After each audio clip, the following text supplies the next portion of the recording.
Hello, welcome to my YouTube channel. In this video we explain why did Britain refuse to annex Malta. The British period is a very significant era in Maltese history. World wars and Maltese independence are the most historic dates of the period. The British legacy still lives on in many aspects of daily life in Malta today.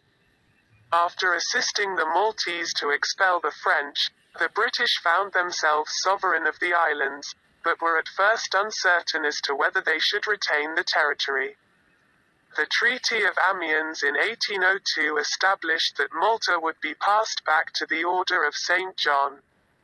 But some locals were not keen to return to their former rulers and requested to remain under British protection. As it happened, the Peace of Amiens was short-lived and the Napoleonic Wars resumed. The British were thus committed to defend Malta and would eventually gain full sovereignty of the Maltese Islands by the provisions of the Treaty of Paris in 1814.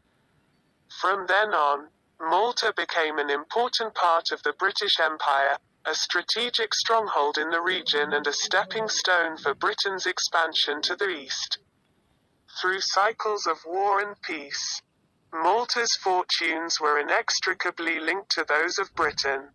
This was never more evident than during World War II, when the islands played a pivotal role in the Mediterranean theatre of war.